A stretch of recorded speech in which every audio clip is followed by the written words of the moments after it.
वर्धा जिल्ह्यातील वायगाव निपाणी इथल्या प्राथमिक आरोग्य केंद्रामध्ये पाणी टंचाईचा सामना करावा लागत आहे आणि यामुळे रुग्णालयीन कामकाजावर देखील परिणाम होत असल्याचं सांगण्यात येत आहे. या संदर्भात आपल्यासोबत बोलण्यासाठी येथील वैद्यकीय अधिकारी आहेत. मॅडम, काय सांगाल, नेमकी काय परिस्थिती आहे पाण्याची?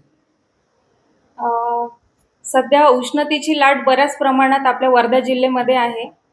परंतु वायगाव निपाणी ह्या संपूर्ण गावामध्ये, त्याचप्रमाणे प्राथमिक आरोग्य केंद्र वायगाव निपाणी येथे पाण्याची व्यवस्था नाही आहे.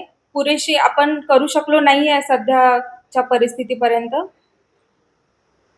इमारत आपली झाल्यापासून जवळपास 4 वर्ष झालेले आहे आणि त्याकरिता बरेच प्रयत्न देखील केलेले आहे आपण पाण्याची सोय होण्याकरिता. जवळपास आपण 4 बोरवेल केलेले आहे इथे. 500 पेक्षा जास्त पण खोलीच्या केलेल्या आहे. परंतु पाण्याची समस्या काही आपली दूर होऊ शकली नाही. नेमक्या कुठल्या अडचणींना सामना करावा लागतोय, मग पाणी कसं उपलब्ध आहे?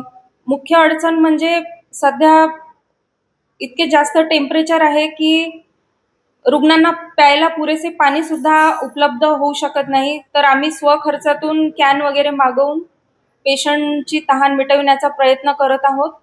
आणि पाण्याची टंचाई असल्यामुळे आम्हाला शस्त्रक्रिया, कुटुंब नियोजन शस्त्रक्रिया वगैरे आम्ही त्याचे कॅम्प सुद्धा घेऊ शकत नाही. कॅम्प घेण्यासाठी जवळपास पेशंटला 1 दिवस आधी ॲडमिट करावे लागतात आणि शस्त्रक्रियेनंतर देखील 2 दिवस पेशंट देखरेखीखाली IPDमध्ये आपल्याला ठेवावा लागतो. परंतु पाण्याची व्यवस्था नसल्यामुळे आम्ही ते करू शकत नाही आहोत. रुग्णांपर्यंत आम्ही सेवा देऊ शकत नाही आहोत, IPD सेवा.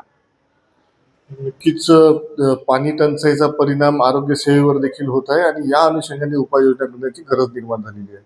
महेश विंजाळ, TV9 मराठी, वायगाव निपाणी, वर्धा.